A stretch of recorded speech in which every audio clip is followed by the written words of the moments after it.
د کاناډا د میډنډیري اخبار د 1930 کال د 26 نومبر په یو داسې خبر خپور کړ چې ټول هېواد یې حیران کړ. دا خبر د شمالي کاناډا د یو لرې پرته ځای په اړه و چیرې چې یو ټوله قبیله د شپې لخوا په ناڅاپي ډول ورک شوي وو. دا پیښه د انجیک نوجیل په غاړه شوې وه چیرې چې د اکسیمو قبیله اوسېده. په دې قبیله کې تر 100 نه واخله تر 1.5 کسان وو چې د خپل ژوند لپاره ښکار او کب نیولو ته تکیه کوله.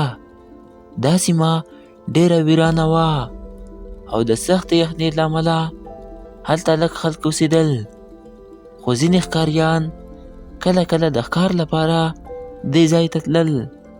په 1930 کال کې د جویل بل په نوم یو تجربه کار ښکاري چې د ښکار په لټه کې و د انجیک نیجیل ته ورسېده کله چې شپه رانږدې شوې وه.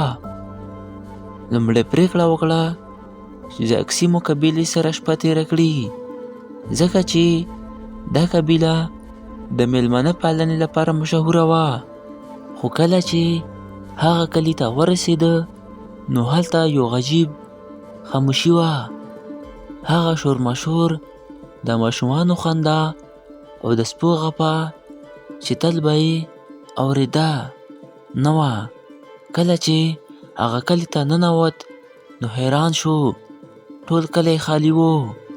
په ځینو کورونو کې اور بل و خو پخېدلي خواړه سوځېدلي وو لکه څنګه چې چا د پخلي پر مهال ناڅاپه هر څه پرېښی وي. ځینې نیمګړي ګنډل شوي کالي هم پاتې وو او ستن لا د تار سره نښودلې وه.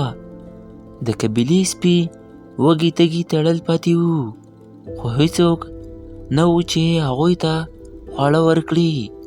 یو تازه کنده شوي قبر هم وموندل شو خو مړی پکې هیڅ نه و.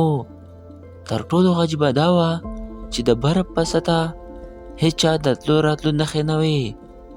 جویل بل وېرېدلی او زر تر زره نږدې ټیلیګراف دفتر ته ولاړو او د رایل کانډیپن ماونټیبل پولیس ته یې خبر ورکړو. پولیسو چې سیمې ته ورسېدل د جویل بل ټولې خبرې سمې ثابتې شوې خو یو بل حیرانوونکی حقیقت هم را برسېره شو. برف کې یوازې د جویل بل د خپو نښې وې، نور هیڅوک نه وو. جیل هم د یخ لاندې وو، یعنې که څوک له کښتۍ څخه تللی وای نو د یخ سطحه به یې نښې لرلې خو هلته هیڅ نښه نه وه. دا پیښه د څو لسیزو لپاره یوه معما وه. په 1984 کال کې د راجربور او ناجل بنډل یو مقامي خبره وکړه چې پکې د ټولې پیښې د ایلین سره وتړلې. دوی ویل چې کله د تحقیق لپاره د انجیک نیجیل ته لاړل نو یو خالي ښکاري ورته ووې چې دا یو څو ځله یې د اسمان په لور عجیب او نامعلومې الوتکې څیزونه ولیدلي چې د قبیلې په لور یې حرکت کوه. ځینې خلکو باور درلوده چې دا قبیله د بهرني مخلوق لخوا تښتول شوې ده خو دا نظریه تل د شک لاندې وه. دې پیښې ته اوس له 100 کلونو څخه ډېر وخت تېر شو خو لا هم څوک نه پوهیږي چې د انجیک نیجیل هغه خلک چیرته لاړل. آیا دا یوه طبیعي آفت و؟ آیا کوم بلې قبیلې برید پرې وکړو او که واقعاً د هغوی ورکېدو تر شا څه غیر معمولي ځواک و؟ خپله نظریه راته کمنټ کې وکړئ.